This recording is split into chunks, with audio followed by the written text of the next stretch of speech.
봉독은 36절부터 41절까지만 하겠습니다. 가능하신 분들만 자리에서 일어나셔서 사도행전 2장 36절부터 41절의 말씀을 우리 교독함으로 봉헌하겠습니다. 제가 먼저 36절의 말씀을 봉독합니다. 그런즉 이스라엘 온 집은 확실히 알지니 너희가 십자가에 못 박은 이 예수를 하나님이 주와 그리스도가 되게 하셨느니라 하니라.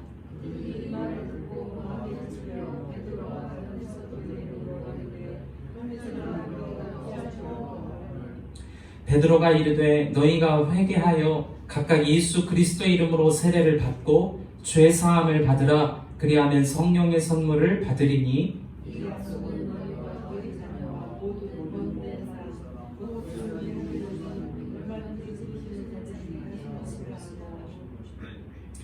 또 여러 말로 확증하며 권하여 이르되 너희가 이 패역한 세대에서 구원을 받으라 하니 그 말을 받은 사람들은 세례를 받음에 이날의 신도의 수가 3,000이나 더하더라. 아멘. 자리에 앉으시겠습니다. 우리 서로 인사하시죠. 반갑습니다. 축복합니다. 오늘 사도행전 8번째 시간을 말씀의 은혜를 나눕니다. 여러분 이 말씀을 통해 주신 하나님의 음성을 들으시고 또 이 말씀을 따라 실천하는 은혜가 있으시기를 주님의 이름으로 축복합니다. 특별히 농번기 가운데 있습니다. 여러 가지 어려움 가운데 있는 성도들이 있는데 여러분 위해서 기도해 주시고 하나님의 은혜가 있으실 수 있도록 함께 해 주시기를 바랍니다. 자, 오늘 사도행전 8번째 시간 하나님께서 하신 일, 우리가 해야 할 일이라는 말씀의 제목으로 은혜를 나누겠습니다. 지난 시간들 사도행전의 7번째 시간까지를 한번 여러분 기억해 보시기를 바랍니다. 베드로와 같이 실패하고 연약한 사람, 갈릴리 출신으로 사람들 앞에 자랑할 거 없었던 사람이 성령의 오심으로 인하여 다른 사람이 되었습니다. 그가 세상에 속하여서 세상의 말을 하던 사람이었으나 성령이 오시자 성령이 말하게 하심을 따라 다른 언어를 말하는 사람이 됩니다. 여러분, 저는 여러분이 이 말씀을 통하여서 세상을 살아가지만 세상의 말을 하면서 하는 것이 아니라 주님의 말하게 하심을 따라 다른 언어를 말하는 사람 되시길 축복합니다. 여러분, 그러나 우리가 기억해야 할 것이 있었습니다. 그것은 사도행전의 역사는 비단 외국어 방언을 말하는 것에서 그친 것이 아니라는 것입니다. 예수가 주인이시다. 예수만이 우리를 구원하실 수 있는 분이시다. 라는 믿음의 선언이 있었던 것입니다. 베드로가 처음 일어나서 설교를 시작하면서 구약 성경의 요엘 그리고 시편의 말씀을 통해 설교하기 시작했습니다. 여러분, 그 내용이 무엇이었습니까? 이 시대가 마지막 때이고 예수 그리스도의 죽으심과 부활하심 그리고 승천하심을 믿는 자만이 구원받을 수 있음을 말했던 거예요. 여러분, 한번 따라서 하겠습니다. 이 시대가 마지막 때입니다. 다시 한번요. 예수 그리스도를 통하여 구원을 받습니다. 여러분, 이 사실 믿으십니까? 이 믿음으로 사시기를 축복합니다. 여러분, 한번 기억해 보시길 바랍니다. 성령이 임하셨을 때 불의 혀가 갈라지는 것과 같은 성령이 임하셨습니다. 급하고 강한 바람 소리와 같은 성령이 임하셨습니다. 그런데 여러분 잊지 말아야 합니다. 주님께서 말씀하셨던 것은 바람과 불 속에서 말씀하신 것이 아니었습니다. 바람과 같은 성령이 오시고 불의 혀와 같은 갈라지는 것이 있었지만 그 시간이 지난 이후에 주님은 말씀하시기 시작했다라는 것입니다. 많은 분들이 하나님이 있으면 좀 보여달라고 말합니다. 그렇죠? 전도하러 길가에 나가면 많은 분들이 이렇게 말해요. 하나님이 있으면 좀 보여봐라. 보여주면 내가 믿겠다. 우리 마음의 안타까움이 일면서도 실은 한번 우리의 신앙생활도 한번 돌아보시기를 바랍니다. 우리도 느껴지는 하나님, 보여지는 기적을 통한 하나님, 그 역사에 쉽게 감동하지 않습니까? 여러분, 기억해야 합니다. 참 하나님의 역사는 보여지는 현상에 있는 것이 아니라 세밀한 음성을 듣고 반응하는 사람의 심령 속에 있다는 것입니다. 이것이 믿어지고 보여지면 우리의 신앙생활은 승리하게 됩니다. 그러나 보여지고 만져지는 것이 신앙생활이라고 여겨지면 보여지지 않을 때 넘어지게 되는 것입니다. 바알과 아세라를 섬기는 850명의 종교인들과 엘리야는 겨루었습니다. 하나님의 살아계신 불의 징표가 여호와의 제단에 떨어졌을 때 사람들은 하나님이 참신이라는 것을 믿게 되었습니다. 여러분, 그런데 그 이후의 성경이 어떻게 기록하는지 아십니까? 바알과 아세라를 섬겼던 이세벨이라는 여왕이 엘리야라는 선지자를 죽이려고 할 때 그는 마음의 두려움으로 도망가는 사람이 되었습니다. 하나님의 살아계심을 불러보았던 사람이었지만, 참 하나님이셨던 것을 현상을 통해 보았지만, 죽음 앞에서는 그가 믿고 의지했던 것이 하나님이 아니라 자신의 생명이었음을 증거하는 것 아니었겠습니까? 그때 하나님께서 그에게 찾아오십니다. 열왕기상 19장 11절의 말씀을 제가 읽어드리겠습니다. 여호와 앞에 크고 강한 바람이 산을 가르고 바위를 부수나 바람 가운데 여호와께서 계시지 아니하며 바람 후에 지진이 있으나 지진 가운데에도 여호와께서 계시지 아니하며 또 지진 후에 불이 있으나 불 가운데에도 여호와께서 계시지 아니하더니 불 후에 세미한 소리가 있는지라. 여러분, 이것이 무엇을 말하는 것입니까? 하나님은 바람을 일으키실 수도 있는 분이요, 불을 통하여 세상에 자신을 증거하실 수 있는 분이지만, 그곳에 주님이 계셨던 것이 아니라 세미한 음성을 듣는 중에 주님이 계셨다는 것입니다. 여러분, 이 말씀을 왜 나누는 것이냐? 오늘 우리 모임 중에 바람과 같은 성령이 보이지 않을지 모릅니다. 불과 같은 성령이 불의 혀가 갈라지는 모임이 우리 가운데 없을지도 모르겠습니다. 그러나 여러분, 잊지 마셔야 됩니다. 하나님은 늘 세미한 소리와 같은 말씀을 통하여 사람의 심령 중에 역사하셨다는 것입니다. 여러분, 그 주님을 경험하는 오늘 이 아침과 사도행전의 여정을 걷는 우리 모두가 될 수 있기를 주님의 이름으로 축복합니다. 베드로는 하나님의 영에 사로잡혀졌어요. 저는 여러분 모두가 하나님의 영, 성령으로 충만한 삶을 사시기를 바랍니다. 그리고 나서 그가 구약의 말씀을 통해 예수가 구주이심을 설교하기 시작합니다. 오늘 우리가 읽었던 사도행전 2장 25절부터 28절의 말씀은 다윗이 시편을 통해 고백한 것이었습니다. 여러분, 한번 생각해 보세요. 다윗이 먼저 있었던 사람입니까?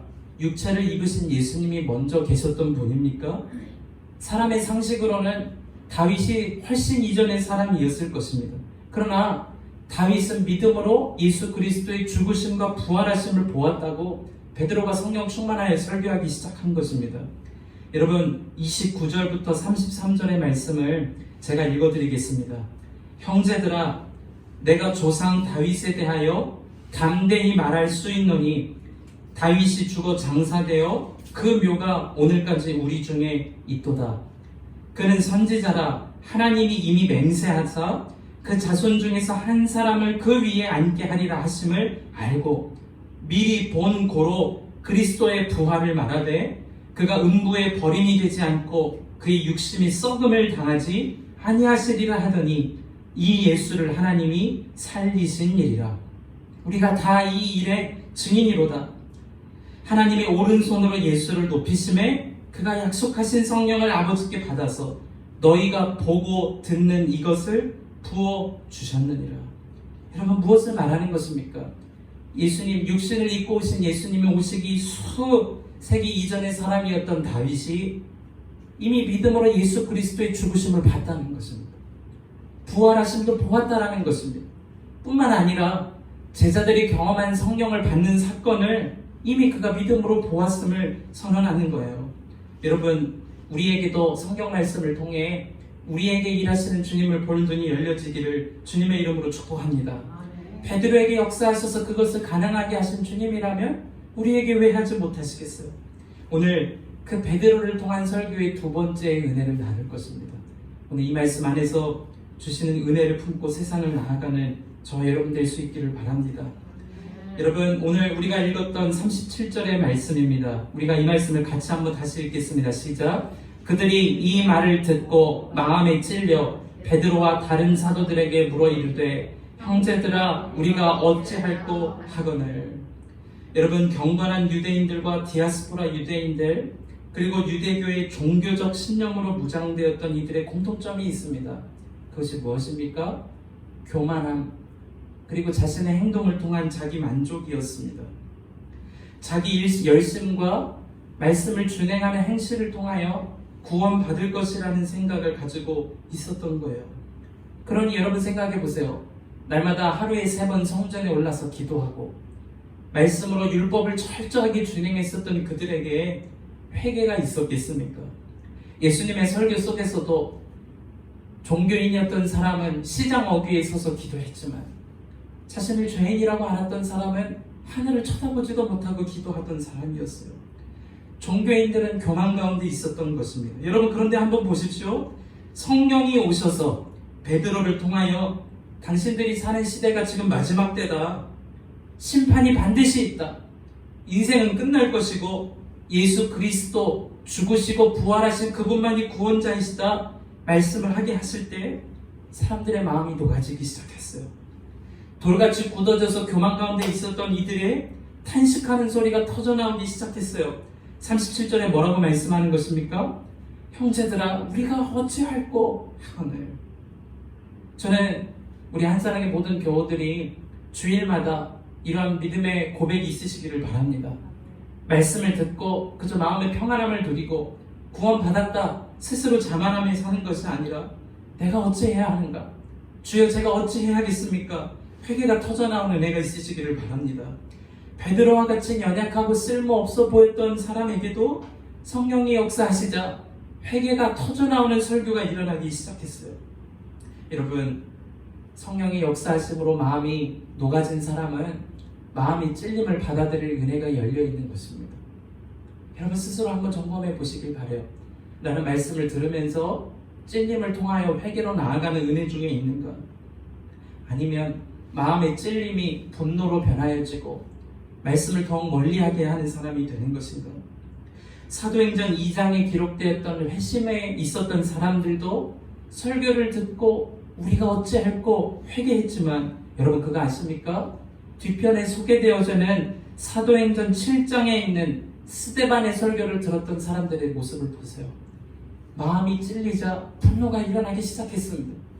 그리고 설교하는 스데반을 향하여 돌려쳐 살인하는 죄까지 나아가게 되었습니다. 무엇이 문제입니까? 말씀의 문제가 아니라 내 마음이 굳어있는지 부드러운 상태인지를 분간하지 못하는 것입니다. 저는 우리 한사랑의 모든 교우들이 말씀을 통하여 마음의 찔림이 살아있는 사람 되시기를 바랍니다. 저를 포함하여서 우리 모두가 말씀 앞에 살아있는 양심과 부드러운 마음일 수 있기를 바라는 것입니다. 여기서 찔림이라 번역된 헬라어가 카타뉘소라는 단어를 써요. 이것은 여러분 어떤 뜻이냐? 말발굽이 움푹 파여있듯 파여있는 상태를 말하는 것입니다. 여러분 한번 생각해 보세요. 말이 말발굽을 박을 때 거기에 못이 박혀지고 움푹 파여지는 것 얼마나 끔찍한 일입니까? 말씀을 들었을 때 그와 같이 마음에 아픔이 느껴지는 것이 정상임을 성령님께서 오늘의 말씀을 통해 보여주시는 거예요. 혹시나 우리가 말씀을 대하면서도 말발굽이 파여진 것과 같은 상처가 느껴지지 않는다면 무엇이 문제인 것입니까? 오늘 이 예배 가운데 주여 내게 마음의 찔림을 회복시키소서 기도하는 저와 여러분 될 수 있기를 바랍니다. 진리의 성령이 오시면 우리를 진리로 인도하신다 하셨어요. 무엇을 말하는 거예요? 진리가 아닌 세상 가운데 있었던 토포스, 잘못된 자리에 있었던 우리를 돌리셔서 옳은 자리로 인도해 주신다라는 거예요. 그러니 얼마나 고통이 있는 것입니까? 말씀 앞에 마음이 찔려있는 은혜가 있으실 수 있기를 주님의 이름으로 축복합니다. 말씀을 준비하면서 하나님이 제 마음에 그런 찔림을 주십니다. 야, 네가 얼마나 하나님 앞에서 참 기도하면서 하느냐? 말한 대로 얼마만큼 살고 있느냐? 저에게 찔림을 주셨던 그 하나님이 오늘 우리 모두에게 동일한 은혜 주실 줄로 믿습니다. 말씀을 들었던 너는 어떻게 살고 있느냐? 기도한다고 하면서 기도한 대로 살고 있느냐? 주의 음성을 들어야 하는 것입니다. 오늘 이 말씀 앞에서 우리가 어찌할꼬 했었던 사람들의 반응 앞에 38절부터 40절에 베드로가 이런 말을 다시 설교하기 시작합니다. 우리 같이 한번 읽어보겠습니다. 시작. 베드로가 이르되 너희가 회개하여 각각 예수 그리스도의 이름으로 세례를 받고 죄사함을 받으라. 그리하면 성령의 선물을 받으리니 이 약속은 너희와 너희 자녀와 모든 먼데 사람 곧 주 우리 하나님이 얼마든지 부르시는 자들에게 하신 것이라 하고 또 여러 말로 확증하며 권하여 이르되 너희가 이 패역한 세대에서 구원을 받으라 하니. 성령이 말하게 하심을 따라 설교한 베드로가 청중에게 설교했을 때 찔림이 일어났다 방금 우리가 나누었습니다. 찔림 가운데 있었던 이들에게 베드로가 말했던 것은 회개였습니다. 많은 분들이 마음의 찔림을 회개라고 착각합니다. 여러분 기억해야 합니다. 안타까워하는 것과 기도는 전혀 다른 것입니다. 죄책감을 느끼는 것과 그 자리에서 돌이키는 것은 완전히 다른 것입니다. 왜 그렇습니까? 회개라는 말은 가던 길을 돌이킨다는 말이기 때문에 그래요. 여러분 오늘 말씀 가운데 주님의 책망이 느껴진다면 마음이 찔릴 것입니다. 거기에 머물지 마시기를 축복합니다. 회개로 길을 돌이키시고 주님이 물 세례를 주셨으니 성령 세례로 예수가 주님이시다로 돌이키는 삶이 되어지시기를 바랍니다. 많은 분들이 우리가 살아가는 이 세상이 마지막 때임을 도무지 믿지 못합니다. 그러니까 인생의 우선순위가 한번 곰곰이 생각해 보세요. 오늘이 마지막이고 내일이 없다고 하면 여러분 무엇 하시겠어요? 오늘이 정말 우리 인생의 마지막이고 내일 주님이 오셔서 심판하신다고 믿고 산다면 우리의 관계와 우리의 인생의 행로가 어떻게 결정되겠어요? 그것을 믿지 못하니까 우리의 인생의 육신의 시간이 다 있을 그때에 후회하는 것 아니겠습니까? 그때 진짜 마지막이 믿어지니까 눈이 열려지는 것이죠. 여러분 바라기는 정말 주님 오실 이후로부터 우리가 마지막 때를 살고 있음을 기억하시기를 바랍니다. 그래서 잘못된 길로 걷고 있다면 빨리 돌이키는 은혜가 있으시기를 바라요. 베드로가 이 설교를 하면서 자신의 삶을 돌아보지 않았을까요? 자신도 썩어져 갈 것을 향하여 살던 사람 아니었습니까? 예수님과 함께 하면서 마지막 때를 하신 예수님의 말씀을 수없이 그는 들어보았을 것입니다. 그러나 도무지 회개하지 못했으니 예수님을 배반했었던 것이죠. 여러분 성경 말씀에 예수님께서 복음서를 통하여 수도 없이 회개하라 때가 찼다 말씀하셨습니다. 마가복음 1장 15절입니다. 이르시되 때가 찼고 하나님의 나라가 왔으니 회개하고 복음을 믿으라. 마태복음 3장 10절에 이미 도끼가 나무 뿌리에 놓였으니 좋은 열매를 맺지 아니하는 나무마다 찍혀 불에 던져지리라. 얼마나 끔찍한 섬뜩한 말씀입니까? 그러나 도무지 믿어지지 못하니 회개도 없고 내 뜻대로 살고 내 종교적 자만심에 빠져서 사는 것 아니겠어요? 오늘 베드로가 회개하고 돌아오라 말하면서 40절의 말씀에 이런 말씀을 다시금 주었습니다. 또 여러 말로 확증하며 권하여 이르되 너희가 이 패역한 세대에서 구원을 받으라. 여기서 패역한 세대라고 번역된 말에 패역한이라는 뜻은 영어의 corrupt라는 단어로 설명할 수 있습니다. 무슨 말이에요? 이 세대가 뒤틀어진 세대라는 것입니다. 구부러진 세대라는 거예요. 옳은 길로 향하여 곧게 뻗은 길이 아니라 옳은 길과 같이 비슷하게 가는 것이지만 비뚤어져서 구부러져 있어서 목적지에 가지 못하게 하는 것이 이 세대라는 것입니다. 여러분 성령께서 충만하게 하심으로 우리가 이 세상을 바로 보는 눈이 열려지기를 축복합니다. 마지막 때구나. 세상이 정말 뒤틀어져 있구나. 그대로 가면 절벽이구나 낭떠러지구나 깨달을 때에만 회개하게 되는 것입니다. 여러분 한번 생각해 보십시오. 우리가 인생의 마지막 때가 되어서 예수 이름을 부르기만 하면 고통이 아니라 평안으로 나아간다고 한다면 부르지 않을 사람이 어디 있겠어요? 그것을 믿지 못하고 바라보지 못하니 회개하지 못하고 사는 것입니다. 저는 우리 한사랑의 모든 교우들이 마지막 때임을 믿고 사는 사람들 되시기를 바랍니다. 그래서 참 회개를 통하여 삶을 돌이키는 은혜가 있기를 바랍니다. 한국교회 초대교회 부흥운동은 회개로 있었음을 여러 번 설교를 통해 나누었습니다. 그 중에 너무나도 감동되었던 사건 여러분 아실 것입니다. 자신이 부리고 있던 종과 주인이었던 사람이 교회의 지도자가 되는 투표에 함께 올랐습니다. 여러분 조선시대 조선 말기여도 주인과 종의 신분이 얼마나 분명했습니까? 그런데 앞불사 자신의 종이었던 사람이 교회의 리더가 되었습니다. 그 주인이었던 사람이 인간적인 생각으로는 얼마나 괘씸하고 마음에 분이 일었겠어요. 그러나 성령께서 역사하셔서 그 그의 눈을 바꿔주셨습니다. 내가 섬겨할 교회 지도자구나. 그를 신학교로 보내어서 목사로 평생 섬기게 되었습니다. 무엇이 가능하게 했던 거예요? 성령이 그에게 오시자 의에 대하여, 진리에 대하여, 세상에 대하여, 심판에 대하여, 참 주인이 누구이신지에 대하여 보게 하셨으니까 마지막 때인 것이 보여지고 믿어졌으니 자신의 종도 섬기는 사람이 되지 않았겠어요? 여러분, 여러분에게도 저에게도 성령께서 그런 은혜 주시기를 축복합니다. 목사들의 목사라고 일컬어지는 유진 피터슨이라는 분이 죄가 무엇인지에 대해서 이렇게 말했습니다. 여러분 한번 회개에 대해서 생각하면서 한번 이 말을 곰곰이 생각해 보시기를 바라요. 유진 피터슨이라는 분이 이런 말씀을 하셨습니다. 자아라는 나라는 강력하게 방어진을 치고 있는 영토다. 에덴 동산 이후 아담과 하와들은 하나님을 존경할 마음도 있었지만 자신의 영역으로 침입해 오는 것을 원하지 않았다. 대부분의 죄는 단순한 도덕적 과오거나 나약한 의지가 아니라 비싼 비용을 들어 열심히 세운 하나님을 막는 방어벽이다. 여러분, 이것이 무슨 이야기를 하는 거예요? 진짜 죄 중에 죄는 내가 의지가 없거나 양심이 무뎌져서가 아니라 알고는 있지만 하나님이 내 삶에 들어오시지 못하게 막고 있는 내 자존심이라는 것입니다. 여러분, 그것이 깨달아져야 회개가 일어나는 것 아니겠어요? 베드로 앞에 있었던 유대인들은 베드로보다 배운 것이 많았던 사람이었을 것입니다. 경건한 유대인들, 바리새인들, 종교인들이었습니다. 또 세상의 다양한 문화를 경험하고 다양한 종교가 있던 것을 경험했던, 그럼에도 불구하고 유대 야훼 하나님을 섬겼던 디아스포라 유대인들도 있었어요. 그러나 성령이 역사하시자 그들의 마음에 회개를 일으키기 시작하셨습니다.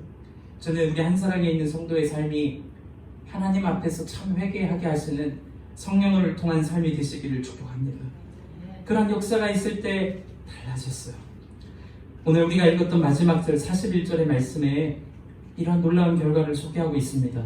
우리 41절의 말씀을 같이 읽겠습니다. 시작. 그 말을 받은 사람들은 세례를 받음에 이날에 신도의 수가 3,000이나 더하더라.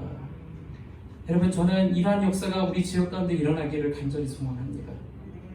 우리는 알 수 없지만 성령의 말하게 하심을 따라 이 지역에 하나님의 말씀이 선포될 때에 굳어진 마음을 주님께서 높게 하실 것입니다. 바람과 같이 불과 같이 보여지는 현상은 없을지라도 세미한 소리를 듣게 하시는 성령이 계실 때 주님께서 이 지역을 변화시켜 주실 줄 믿습니다. 그것이 초대교회에 남자만 3,000명이 회심하는 사건이었어요. 당시에 유대인들이 살고 있었던 이스라엘의 전체 인구수가 어떤 분은 3만 명, 어떤 분은 5만 명, 많게는 8만 명을 추산하고 있습니다. 그런데 오늘 성경 말씀 한번 유심히 보십시오. 남자의 수만 세었던 시대에 3,000명이 회심했다는 것은 3,000가정이 황제를 주라 고백하는 것이 아니라 예수를 주라 고백하는 사람으로 달라졌음을 말하고 있는 것입니다. 3,000가정, 얼마나 놀라운 수입니까? 성령이 역사하시자 회심의 사건들이 일어났던 것입니다. 베드로를 붙드셨습니다. 연약한 그였지만 복음이 전파되었고 그리스도인으로 변화되어지는 역사가 있었어요. 여러분, 이 일에 저와 여러분이 쓰임받게 되기를 주님의 이름으로 축복합니다. 이것이 초대교회의 성령의 주인된 교회였고 변화되었던 사람들의 무리였습니다. 여러분, 오늘 말씀을 통해 주신 말씀이 여러분 명확한 주님의 복음의 진리인 줄 믿습니다. 그런데 잊지 말아야 할 한 가지가 더 있습니다. 여러분, 한번 성경 말씀을 여러분 성경에 펴시고 한번 보시길 바라요. 이 역사를 이루신 분이 누구이십니까? 22절에도 하나님께서, 23절에도 하나님께서, 24절에도 하나님께서, 25절에도 그가 내 우편에, 28절에도 주께서, 30절에도 하나님이 맹세하사, 32절에도 그 예수를 하나님이 살리신지라, 33절도 하나님이 예수를 높이심에 아버지께서 성령을 주셨다, 36절에도 하나님이 예수를 주와 그리스도가 되게 하셨느니라. 무엇을 말하는 거예요? 여러분, 우리가 주목해야 할 것은 베드로와 같은 사람도 아니라는 거죠. 우리가 주목해야 할 것은 바람과 같이 임하신 현상, 불의 혀와 같이 임했던 성령의 현상도 아니라는 거예요. 주목해야 하는 것은 그 일을 행하신 하나님을 바라봐야 한다는 것입니다. 여러분, 그러한 사람 다 되실 수 있기를 주님의 이름으로 축복합니다. 구원하심이 보좌에 앉으신 하나님께 있는 것입니다. 교회를 세워가심이 하나님께 주권이 있는 것입니다. 우리에게 은혜를 주시는 분도 베드로와 같은 나약한 종교 지도자가 아니라 성령 하나님이 하실 때 가능한 것입니다. 여기서 스스로 한번 점검해 보세요. 그러면 우리는 아무것도 안 해도 되는 것입니까? 하나님께서 하신 일이 구원을 주시기 위한 역사였다면 우리가 해야 할 일이 있다라는 거예요. 사도행전 1장 8절에 그 말씀을 듣고 모였던 사람처럼 우리가 해야 할 것이 무엇일까요? 따라서 하시죠. 오로지 기도에 힘써야 합니다. 그것이 하나님이 우리를 이 삼권리 한사람교회에 불러주신 사명이라는 것입니다. 제자들이 했던 것 오로지 기도에 힘쓰는 것뿐이었습니다. 할 수 있는 것도 오로지 기도에 힘쓰는 것뿐이었습니다. 주님은 기도에 힘썼던 작고 보잘것없는 갈릴리 사람들의 기도를 통해 유대 지역을 바꾸셨습니다. 로마를 바꾸셨고 삼권리 땅까지 십자가 서 있는 교회를 세우게 하셨습니다. 오로지 기도에 힘썼다라는 말, 프로스카르테르 무엇입니까? 주님께 시선을 드렸다. 그들의 삶을 주님의 삶에 붙들어 메웠다. 그럴 때 주님이 이루셨던 거예요. 어떤 분들은 이런 말을 합니다. 기도만 한다고 주님이 무슨 일을 하시냐? 여러분 그거 아십니까? 18세기 창조론 뒤집었던 진화론이 대두가 있었을 때 18세기의 다양한 과학기술로 세상이 달라질 것이다. 세상이 완전히 바뀌어졌을 것이다. 이야기했던 18세기에 아이러니하게도 온 나라는 부흥의 열기가 있었습니다. 그것의 시작이 무엇이었습니까? 웨일즈라는 시골 동네 한 창고에 모였던 두 젊은이의 기도를 통하여 웨일즈로부터 부흥이 일어나기 시작했던 것입니다. 여러분 삼권리에 우리가 있지만 여러분 그러므로 잊지 마십시오. 우리가 해야 할 것은 약속하신 성령이 역사하시도록 오로지 기도에 힘써야 합니다. 보이지 않아도 삼권리 사람의 변화가 없는 것 같아도 이 나라 한국교회가 어려움 가운데 있는 것 같아도 정말 진지하게 오로지 기도에 힘쓸 때 주님이 이루어 가게 하실 줄 믿습니다. 성령의 역사이기 때문인 것입니다. 오늘의 말씀을 함께 정리하고 싶습니다. 오늘 우리에게 주신 말씀이 너무나도 분명하죠. 마음의 찔림과 세상을 그리고 자기 자신을 바라보게 하는 눈은 성령을 통하여 가능한 것입니다. 회개를 통하여 새 삶을 살게 하신 것도 하나님께서 성령을 통하여 하신 일이었습니다. 제자들이 했던 것은 오로지 기도에 힘썼던 거예요. 저는 이 말씀 앞에서도 마음을 찔리게 하시는 주의 음성을 들을 수 있기를 바랍니다. 여러분 정말 교회를 위해서 기도합니까? 이 지역의 영혼들을 위해서 우리가 정말 기도하고 있습니까? 정말 마음을 찔리게 하시는 주의 음성을 들어야 되는 것입니다. 주님 앞에서 이 말씀을 붙들고 살아내고 기도할 때 주님께서 이 땅도 변화시켜 주실 줄로 믿습니다. 우리의 가정도 나 자신도 교회도 참 회개와 성령을 통해 그리스도인 된 회심이 일어나도록 함께 기도하십시다. 우리가 주님의 자리에 서 있는 자, 토포스, 오로지 기도에 힘쓰는 자, 프로스 카르테레오, 믿음의 삶을 살 때 주님께서 이루실 것입니다. 그 은혜를 맛보는 우리 한사랑의 모든 교우들 다 되실 수 있기를 주님의 이름으로 축복합니다. 우리 시간에 합심해서 한번 기도하겠습니다. 여러분 오늘 주신 말씀 앞에서 여러분의 마음을 찔리게 하시는 말씀이 무엇입니까? 내가 어찌할꼬 우리가 어찌할꼬 하게 하시는 말씀이 무엇이 있습니까? 저는 이 말씀을 준비하면서 계속 주님이 마음에 찔림을 주십니다. 네가 정말 교회를 위해서 기도하냐? 정말 영혼들 구원을 위해서 기도하고 있냐? 내가 할 걸 믿고 기도하고 있냐? 이 시간 우리 기도할 때 주여 우리의 마음을 회복시켜 주옵소서. 찔림이 되살아나게 하여 주옵소서. 기도하게 하소서. 이 땅도 그렇게 변화시켜 주옵소서. 우리 합심하여 함께 동성으로 기도하겠습니다. 은혜와 사랑이 충만하신 거룩하신 하나님, 오늘 이 사도행전의 말씀을 통하여 우리의 마음을 새롭게 하여 주시니 감사합니다. 주여 우리가 어찌할꼬 돌이키는 역사가 있기를 원합니다. 주여 하나님 말씀을 듣고 속이기만 하는 것이 아니라 성령의 역사심을 통해 내가 어찌할꼬 변화되어지는 은혜가 시작되어지기를 원합니다. 그래서 하나님 이 땅을 위하여 기도하는 사람 되게 하시고 진짜 기도하는 사람이 되어서 변화를 위하여 살아내는 사람이 되게 하소서. 이 땅에 예수 그리스도를 믿는 역사가 지역적마다 일어나게 하여 주옵소서. 어제와 오늘과 내일도 동일하신 주님께서 우리를 통하여 복되게 하여 주옵소서. 주의 역사여 주옵소서. 살아계신 하나님, 오늘 사도행전 2장의 말씀을 통해 다시금 주님이 무슨 일을 하셨는지 우리가 해야 할 일은 무엇인지를 돌아보게 하시니 감사합니다. 주여 우리도 내가 어찌할꼬 회개하는 역사가 시작되게 하여 주옵소서. 바라기는 우리가 종교인에 머물지 말게 하시고 예수 그리스도 참 닮은 그리스도인으로 이 땅을 위하여 교회를 위하여 다음 세대를 위하여 기도하는 사람 되게 하여 주옵소서.